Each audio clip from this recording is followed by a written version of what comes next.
Դպրոց ընդունվելու համար առաջին դասարանցիների հայտագրման գործընթացը սկսվել է։ Այս փուլում դեռ պետք է տվյալների համապատասխանությունը ստուգել անհրաժեշտ տեղեկությունները լրացնելով։ Սա կարևոր է, որպեսզի բուն հայտագրման փուլում, երբ արդեն պետք լինի դպրոցն ընտրել, խնդիրներ չառաջանան։ Իսկ արդեն բուն հայտագրման համար էլեկտրոնային այս համակարգը հասանելի կլինի փուլային։ Նախ հունիսի 9-ից 22-ը ներառյալ որոշակի արտոնություններ ունեցող անձանց համար։ Նախընտրած դպրոցում հայտագրվելու արտոնություն եւ առաջնահերթություն է տրվում, եթե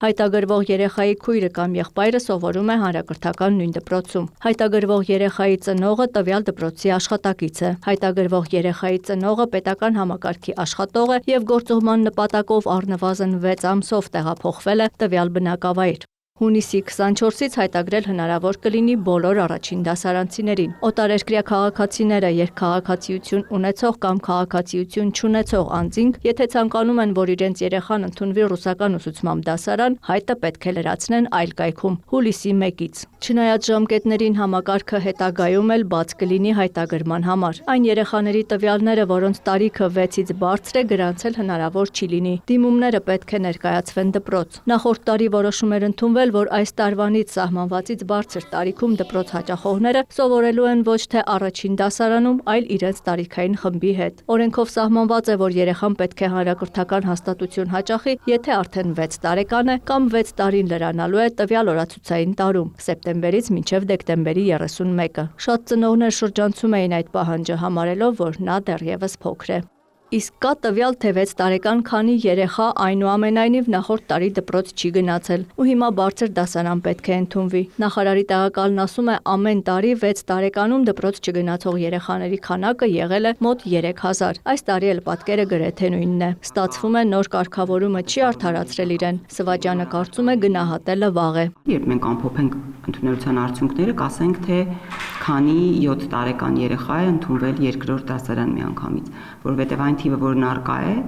չի արտացոլում ամբողջական պատկերը, որովհետև այդ թվի մեջ ընդգրկված է նաև այն երեխաները, որոնք Հայաստանի Հանրապետությունում չեն բնակվում։ Կրթական գերատեսչությունը միևնույն ժամանակ պատրաստվում է մեղմացումներ սահմանել, որ մեծ տարիքում դպրոց ընդունվելու դեպքում համապատասխան դասարանում սովորելու պահանջը պարտադիր չլինի կրթության առանձնահատուկ պայմանների կարիք ունեցող երեխաների համար եւ հնարավոր լինի անկախ տարիքից ընդունվել առաջին դասարան։ Նախագիծը մշակման փուլում է, շուտով կներկայացվի հանրային քննարկման։ Մյուս դասարանների ընդունելության կարգով պիտի պարզապես մոտենան դպրոց, դիմում գրեն երեխային դպրոց ընդունելու համար, երկրորդ դասարան, միևնույն ժամանակ դիմում գրեն, որպեսզի երեխան գնահատվի եւ գնահատման արդյունքների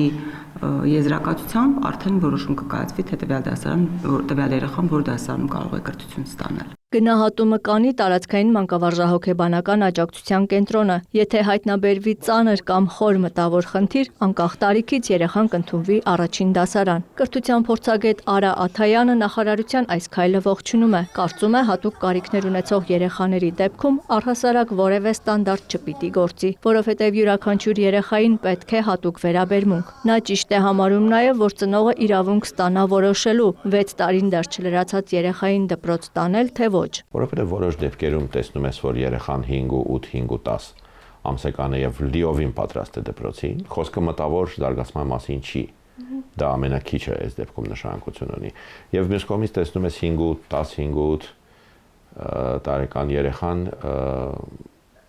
դեռ պիտի խաղա, ուղղակի պիտի խաղա, տանը պիտի մնա, անկախ նրանից հատուկ կարիքներ ունի թե ոչ։ Երեխան պիտի դպրոցում իրեն լավ զգա, ասում է մասնագետը, չտառապի, չտանջվի, դասի գա առանց լացելու։ Իսկ հատուկ կարիքներ ունեցող երեխայի դեպքում դա էլ ավելի կարևոր է դառնում։ Աթայանն անհիմն է համարում պնդումները, թե կարիքի գնահատումով 6-ից բարձր տարիքի երեխային առաջին դասարան ընդունելը կնշանակի անհավասարություն ու նահանջ կրթության ներառականությունից։ Բացարձակ անհիմն են։ Մենք գործ ունենք ստեղծագործական ոլորտի հետ, որտեղ ամեն մարդ առանձին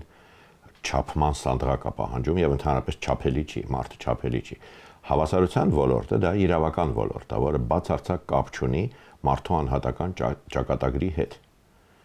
Հակառակ դեպքում, եթե մարդիկ խոսում են հավասարության մասին, եկեք այդ դեպքում հատուկ կարիքներ ունեցող երեխաներին 18 տարեկանից ուղարկենք բանակ, որովհետև հավասարություն կա, չկա չէ տենց բան։ Փորձագետը հավելում է, որոշումը հակառակը առավելություններ կապահովի կրթության առանձնահատուկ պայմանների կարիք ունեցող երեխայի համար։ Աննա Զախարյան, Արտակ Գևորգյան, Էդգար Դավթյան, լուրեր։